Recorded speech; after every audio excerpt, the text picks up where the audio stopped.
Bom dia, gente. Sejam bem-vindos. Chegamos. Eu esquecendo minha água para variar.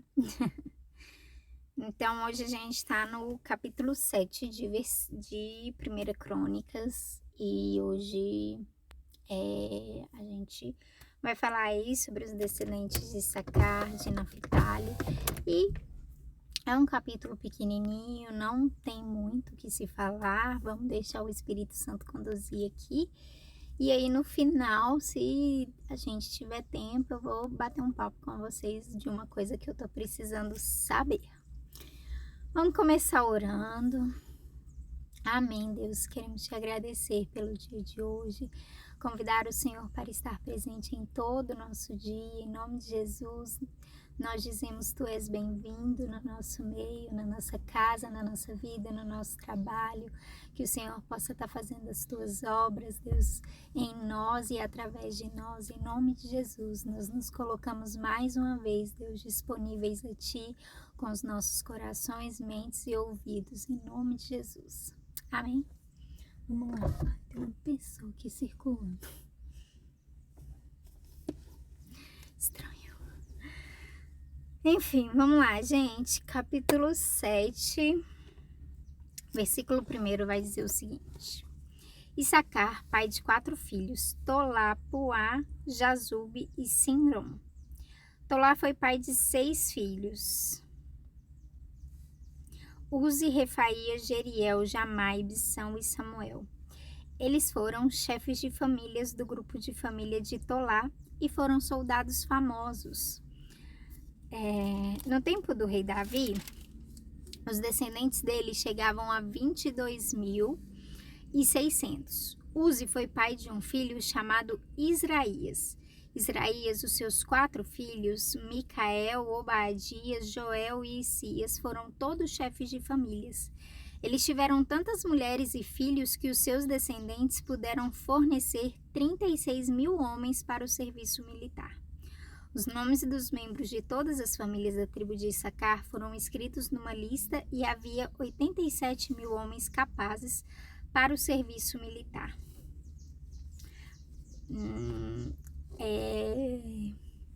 Então aqui a gente vai ver que a descendência deles foi bem grande, eles foram chefes de família, soldados famosos, e aí enquanto eu leio essa parte de Issacar, eu senti a curiosidade de saber qual foi a bênção de Jacó, enfim, de Israel ali para o filho dele, Issacar, né, para a família, para a descendência dele, mas enfim, não tinha nada muito a ver com o que de fato aconteceu.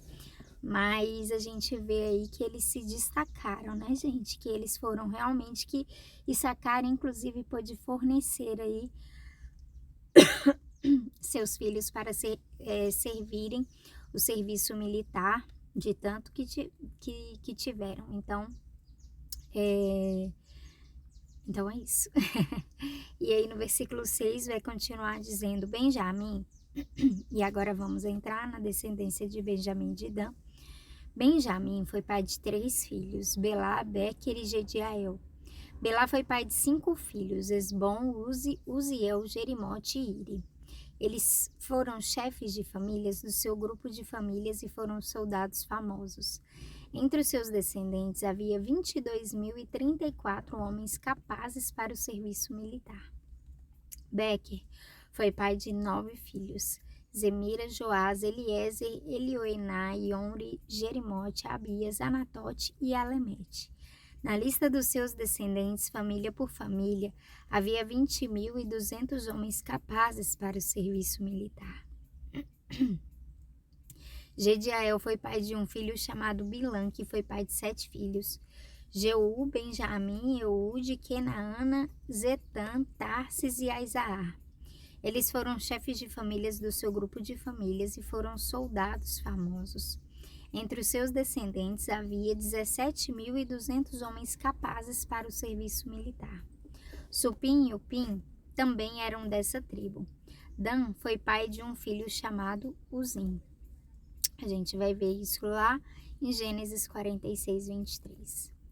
E aí os descendentes de Naphtali vai dizer, Naphtali foi pai de 4 filhos, Jaziel, Guni, Jezer e Salom. Eles eram descendentes de Bila, aquela concubina que Raquel entregou para quando não podia ter filhos, né, para Israel. Então, essa daí foi a descendência que a concubina deixou aí. E aí no versículo 14 vai falar sobre os descendentes de Manassés, que vai dizer, com a sua concubina Síria, Manassés teve 2 filhos, Asriel e Maquir. Maquir foi pai de Gileade. Maquir arranjou uma mulher para Upim e outra para Supim. O nome da irmã de Supim era Maacá. O segundo filho de Maquir se chamava Zelofeade. Ele só teve filhas. Maacá, a mulher de Maquir, teve 2 filhos, em quem eles puseram os nomes de Pérez e Seres. Pérez foi pai de 2 filhos, Ulão e Raquém. Ulão foi pai de um filho chamado Bedã. Estes foram descendentes de Gileade, filho de Maquir e neto de Manassés. Amalequete, a irmã de Gileade, teve 3 filhos, Isode, Abiezer e Macla. Semida foi pai de 4 filhos, Aian, Siquém, Lique e Anião. E aí vai falar sobre os descendentes de Efraim. Efraim foi pai de Sutela, Sutela foi pai de Bered, Bered foi pai de Taate, Taate foi pai de Eleada e Eleada foi pai de Taate. Taate foi pai de Zabade, Zabade foi pai de Sutela, Efraim foi pai de mais 2 filhos além de Sutela. Eles se chamavam Ezer e Eleade e foram mortos quando tentavam roubar o gado dos moradores de Gate. Efraim, o seu pai, chorou por eles muitos dias e os irmãos dele foram consolá-lo. Depois ele teve relações com a sua mulher, ela ficou grávida e deu à luz a um filho. Eles puseram nele o nome de Berias, porque a desgraça tinha caído sobre o seu lar. Efraim foi pai de uma filha chamada Seerá. Ela construiu a cidade de Bet-Horon de baixo, Bet-Horon de cima e os em Seerá.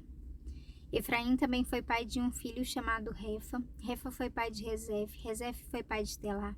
E Telá foi pai de Taã. Taã foi pai de Ladã. Ladã foi pai de Amiúde. E Amiúde foi pai de Elisama. Elisama foi pai de Num. E Num foi pai de Josué. O território que eles receberam e onde ficaram morando incluía Betel e as cidades que ficavam ao seu redor, indo na direção leste até Naarã e na direção oeste até Gezer e as cidades que ficavam ao seu redor. Desse território também faziam parte Siquém e Aia e as cidades que ficavam ao seu redor. Os descendentes de Manassés controlavam as cidades de Bet-Sam, Taanaque, Megido e Dor, e as cidades que ficavam ao seu redor. São esses os lugares onde moravam os descendentes de José, filho de Jacó. E aí vamos finalizar o capítulo falando sobre os descendentes de Aser. São estes os descendentes de Aser. Ele foi pai de 4 filhos, Imna, Isva, Isvi e Berias, e de uma filha chamada Sera. Berias foi pai de 2 filhos, Eber e Malquiel. Malquiel fundou a cidade de Bir-Zavite. Eber foi pai de 3 filhos, Jaflet, Somer e Otão, e de uma filha chamada Suá. Jaflet também foi pai de 3 filhos, Pazaque, Bimal e Asvate. Somer, seu irmão, foi pai de 3 filhos, Roga, Jeuba e Arã. Otão, seu irmão, foi pai de 4 filhos, Zofa, Imna, Celes e Amal. Os descendentes de Zofa foram Sua, Arnefer, Sual, Beri, Inda, Bezer, Ode, Sama, Silza, Itran e Beera. Os descendentes de Jeter foram Jefoné, Pispa e Ara. Os descendentes de Ula foram Ará, Aniel e Rízia. Todos estes foram descendentes de Aser. Eles foram chefes de família, soldados famosos e líderes destacados. Entre os descendentes de Aser havia 26.000 homens capazes para o serviço militar. E aí a gente finaliza aí o capítulo 7 de 1 Crônicas. Bom dia, mami, seja bem-vinda. Amém, todos nós. Ele escreveu aqui, tu vencerás nesse dia de hoje. Para todos nós essa palavra, amém? Bom, e aí a gente tá com um tempinho. E eu gostaria de enfim, conversando sobre algo que dificilmente talvez alguém chegou até aqui, porque a gente sabe que essa parada de genealogia, né, é um pouco cansativo, mas aqui a gente viu de mais 4 ou 5 filhos aí de Jacó e Israel, e a gente vê que o autor dá importância para isso. E se a Bíblia deu importância em colocar as genealogias ali, então a gente também precisa dar a devida importância, ler e reler, enfim, aprender ou apenas conhecer, né? A gente não pode desanimar porque a gente está falando de genealogia e às vezes a gente não traz nada. Tem dia que mesmo falando sobre genealogia, tem uma palavrinha ali que salta aos meus olhos, que chama a minha atenção, e aí a gente consegue desenvolver algo bem legal, como foi, né? Esses dias aconteceram, e eu acredito que sempre a palavra de Deus é essa. É assim, né? Que em algum momento, tipo, nosso coração, ainda que seja com uma palavra em meio a um monte de nome, né? Ela mexe com a gente. E eu tô aqui, gente, e aí eu vou usar meus 4 últimos minutos, ou talvez um pouquinho mais, para falar uma coisa. Eu tô aqui com o propósito de compartilhar o meu coração com vocês. Por quê? Porque eu sou uma pessoa que eu aprendi a amar a Deus acima de todas as coisas.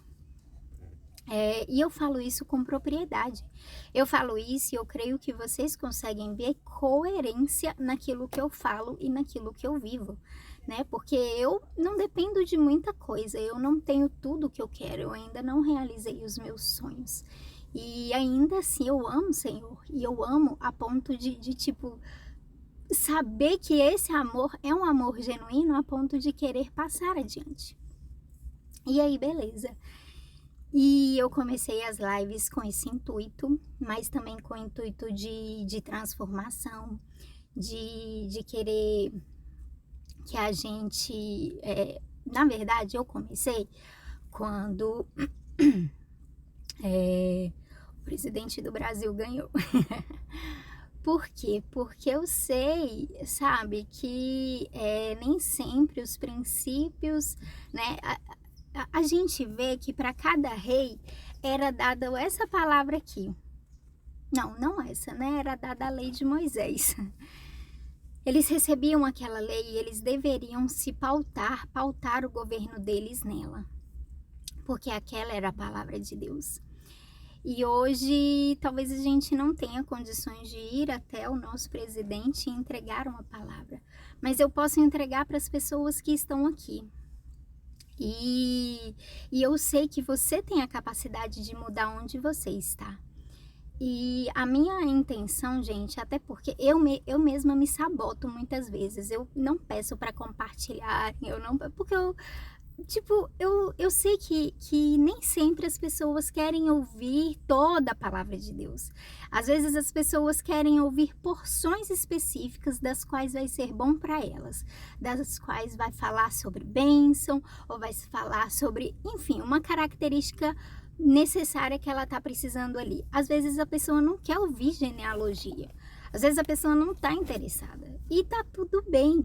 Entendeu? Mas tem gente que quer, que tem esse interesse, que tá aqui, tá perseverando, tá querendo conhecer a Bíblia, tá querendo ler as partes que precisam dela ou que não precisam, ou que vão olhar e vão falar, cara, não acrescentou em nada na minha vida hoje, mas se é a palavra de Deus eu amo.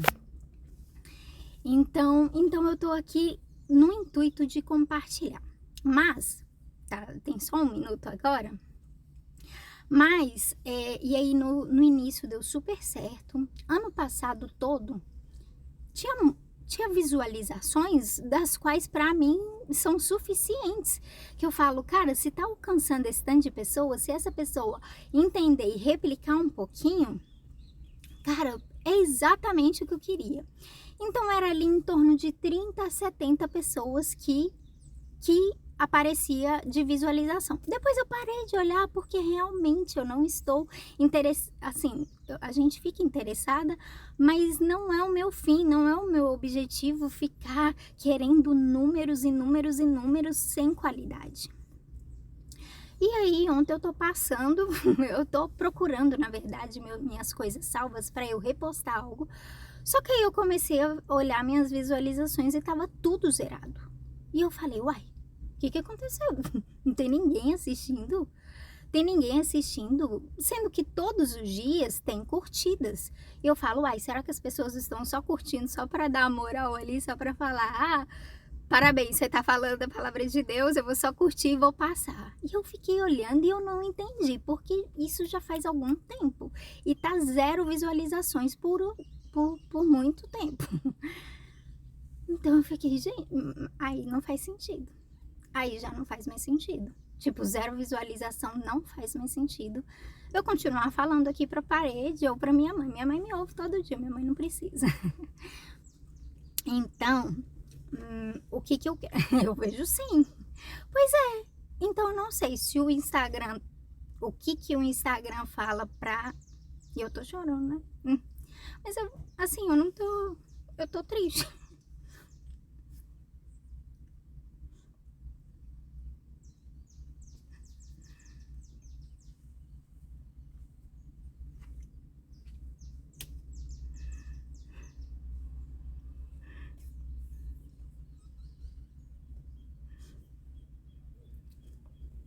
Usei mais 1 minuto só chorando.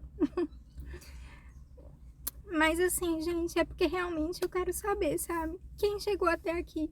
Eu preciso que você coloque um emoji, eu preciso que você fale um oi, nem que seja no privado. Eu preciso que você comece a virar e mostrar aqui que você tá assistindo, que você viu alguma coisa, que alguma coisa te chamou a atenção. E as pessoas também precisam saber.